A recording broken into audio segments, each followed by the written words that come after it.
One is reflexive transitive verb. ये third part है transitive verb का। बाज़ ने इसको शुमार किया है, ग्रामरियन ने इसको काइंड कंसिडर किया है ट्रांजिटिव वर्ब की, वो बाज़ ने इसको कंसिडर नहीं किया। बाहर के मैंने लिख दिया है, जो भी है इसमें तहकीक की ज़रूरत है, मैंने तहकीक नहीं की है कि कौन सी चीज़ सही है कि वाक़तन ये रिफ्लेक्सिव जो है ये ट्रांजिटिव वर्ब की किस्म बन सकती है नहीं बन सकती। बाहर कैफ मैंने आपके नॉलेज में इजाफा करने के लिए कर दिया है। शायद कोई मालूम कर ले तो मुझे ये ना कहे कि भाई ये तो किस्म नहीं है, काइंड नहीं है, आपने खामा लिख दिया है। बस इजाफे के लिए, नॉलेज के लिए मैंने लिख दिया, आपको याद हो, कोई प्रूफ लेके आ जाए, सर्च करके आ जाए कि हाँ ये कोई किस्म नहीं बनती तो ठीक है, कोई बात नहीं। लेकिन मैंने आपकी और अपने इल्म के इजाफे में करने के लिए मैंने इसको लिख दिया है। ज़रूरी नहीं है कि यही हर बहरफ वाक़तन एक काइंड हो। आप चेक कर सकते हैं, मज़ीद तलाश कर सकते हैं बाहर के। ये मैंने इसलिए कह दिया क्योंकि मुझ पर इल्ज़ाम न लगाए। Reflexive transitive verb, what is reflexive transitive verb? In sentences where the subject and the object both refer to the same person, the verb is said to be used reflexively. For example, एक sentence के अंदर जब subject और object दोनों एक ही चीज़, एक ही शख्स की तरफ क्या करते हैं, रेफर करते हैं, तो उसको हम क्या कहते हैं? Reflexive transitive verb. जहाँ पर एक सेंटेंस हो और एक सब्जेक्ट और वही एक ऑब्जेक्ट सेम एक चीज़ की तरफ रेफ़र करते हैं। ये सब्जेक्ट है, ये ऑब्जेक्ट है, दोनों सेम एक की तरफ रेफ़र करते हैं। ये सब्जेक्ट है और ऑब्जेक्ट है, दोनों एक की तरफ, एक चीज़ की तरफ रेफ़र करते हैं। ये भी सब्जेक्ट भी और ऑब्जेक्ट भी एक ही चीज़ की तरफ जब रेफ़र करते हैं, एक ही शख्स की तरफ रेफ़र करते हैं, एक ही जगह की तरफ रेफ़र करते हैं, फॉर एग्ज़ाम्पल, तो ये रिफ्लेक्सिव ट्रांजिटिव वर्ब कहलाता है। For example, the man killed himself. अब killed here is the reflexive verb. Why? Because it has got subject the man and it has also got the object himself. But you can clearly see that the man is equal to himself and himself is equal to the man. So here by using himself, this object is referring to the subject, the man, and there is no difference between the man and himself. So the man did an action, but what he did an action upon himself. So he did an action not upon any other one except upon himself. So the man killed a person, but who is the person? The person is himself. So a man did an action that is called as killing, but the action of killing has been taken place on himself rather than on anybody else. So देखो, ये man इसने किल किया है, लेकिन किल किसी और को नहीं किया बल्कि हिमसेल्फ, अपने आप को किया है। समझ आ रही कि नहीं आ रही? सो ये ऑब्जेक्ट जो है ये वापस देखो, ये सभी की तरफ वापस आ रहा है। तो इन अ सेंस ये सब्जेक्ट और ये ऑब्जेक्ट दोनों एक ही शख्स की तरफ जाते हैं। अगर ये असलम है तो असलम ने कत्ल किया है, लेकिन कत्ल असलम ही को किया है। समझ आ रही है? यानी ख़ुद अपने आप को। ये शख्स है, इसने कत्ल किया है, तो कत्ल किसको किया है?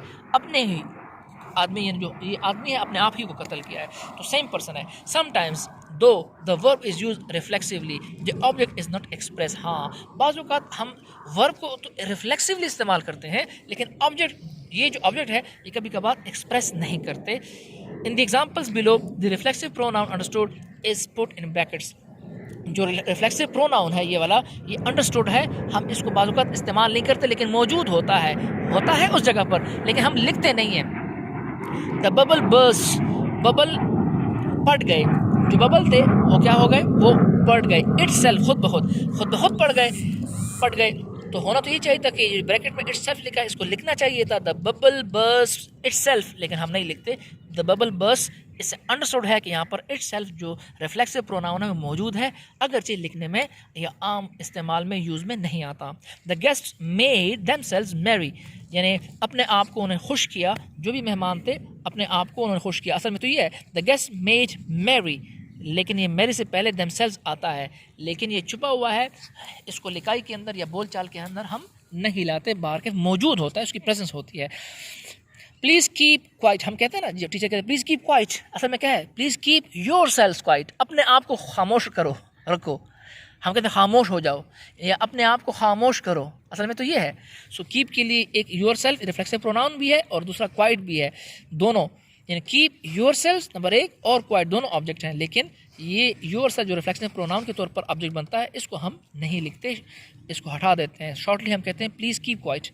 With these words he turned himself to the door, असल में तो ये है, लेकिन हिमसेल्फ को हम काट देते हैं कि इन अल्फाज के साथ उसने क्या किया, दरवाजे की तरफ अपने आप को मोड़ लिया, या वो मुड़ गया दरवाजे की तरफ, तो हिमसेल्फ यहाँ से भी चला गया। The Bengalis feed themselves chiefly on rice, Bengali अपने आप को ज़्यादा राइस पर पालते हैं। वो अपने आप को क्या करते हैं, अपने आप को खुराक देते हैं किस चीज़ की, राइस की। तो अपने आप को पालते हैं ज़्यादातर किस पर, राइस पर वो पलते हैं। तो बंगाली ज़्यादातर अपने आप को यानी पालते हैं राइस पर, लेकिन ये अपने आप को दमसेल्स ख़त्म हो गया, सो यहाँ पर आ गया दमसेल्स के अलावा simple feed chiefly on rice, कि बंगाली ज़्यादातर राइस पर पलते हैं। तर्जुमे के अंदर भी थोड़ा सा फिर फ़र्क आ जाएगा। यहाँ पर ट्रांजिटिव का तर्जुमा होगा कि बंगाली अपने आप को पालते हैं राइस पर, लेकिन जब आप ये दमसेल्स हटा देंगे, जो असल में हटा होता है लेकिन जो राइटिंग के अंदर हटा होता है असल में मौजूद होता है, प्रेजेंस उसकी होती है, लेकिन लिखाई के अंदर, बोलचाल के अंदर हम इस्तेमाल नहीं करते। तर्जुमे के अंदर भी फ़र्क आ जाएगा कि the Bengalis feed chiefly on rice, कि बंगाली ज़्यादातर चावल पर पलते हैं। Note: These above words may, however, be regarded as pure intransitive without any reflexive for whatever, but there are certain verbs which can be used reflexively and also as ordinary transitive verbs. हाँ, ऊपर जो verb गुजर चुके हैं बाहर कैफ, ये इनको pure हम intransitive verbs कह सकते हैं बग़ैर किसी रिफ्लेक्सिव फोर्स के। ये जो वर्ड्स हैं, समझ आ रही है, ये प्योरली हम intransitive verbs हम इसको कह सकते हैं। अगरचे ये वाली जो है, ये इटसेल्फ, देमसेल्व्स, टर्न्ड, ये रिफ्लेक्सिव फोर्स है, समझ आ रही कि नहीं, वट एवर। यहाँ पर ये अगर इस्तेमाल करते हैं तो फिर रिफ्लेक्सिव ट्रांजिटिव पर जाते हैं, अगर इनको हटा देते हैं फिर यहाँ पर ये इंट्रांजिटिव की सूरत में भी इस्तेमाल हो सकते हैं। उनको कहा जाता है कि हाँ ये प्योरली इंट्रांजिटिव वर्ब भी हैं। And also as ordinary transitive verb, हाँ, या उनको हम ऑर्डिनरी ट्रांजिटिव वर्ब भी कह सकते हैं। Do not forget his name, उसका नाम मत भूलो, और आई फॉरगेट हिज नेम, देखो मैं उसका नाम भूल गया, यहाँ पे इंट्रांजिटिव वर्ब, और यहाँ पर ट्रांजिटिव वर्ब, उसका नाम मत भूलो, यहाँ पे भूल गया नहीं, यहाँ पे देखो फॉरगेट के बाद हिज नेम आया है, और यहाँ पर इसने शो किया है ट्रांजिटिव का कैरेक्टर शो किया है। डू नॉट फॉरगेट, मत भूलो उसका नाम, ठीक है। और यहाँ पर आई फॉरगेट हिज नेम, मैं उसका नाम भूलता हूँ, यहाँ पे इंट्रांजिटिव इस्तेमाल हुआ है। I enjoy my self sitting alone, मैं यहाँ अकेले रहना पसंद करता हूँ, जब अकेले बैठा हूँ। आई एन्जॉय माई सेल्फ, मैं अपने आप को पसंद करता हूँ, तो यहाँ पर भी इंट्रांजिटिव वो दे रहा है। The magistrate acquitted him of the charge against him, magistrate ने क्या किया, उसको बरी कर दिया, उसके खिलाफ जो भी चार्ज लगा हुआ था उससे, तो उसको बरी कर दिया, यहाँ पर ट्रांजिटिव इस्तेमाल हुआ है। ही एन्जॉयज़ गुड हेल्थ, वो अच्छी सेहत को एंजॉय करते हैं, यहाँ पर इंट्रांजिटिव इस्तेमाल हुआ है enjoy. His talk does not interest me और एंटरटेन मी, उसकी बातें मुझे महसूस नहीं करती, मुझे दिलचस्प नहीं लगती, तो यहाँ पर भी इंटरेस्ट मी अच्छी नहीं लगती, मुझे अच्छी नहीं लगती, यहाँ पे भी इंट्रांजिटिव इस्तेमाल हुआ है। समझ आ रही कि नहीं आ रही। अदर काइंड्स ऑफ वर्ब्स, ये है या इसको छोड़ दें आप, ठीक है, इसको आप छोड़ दें, बंद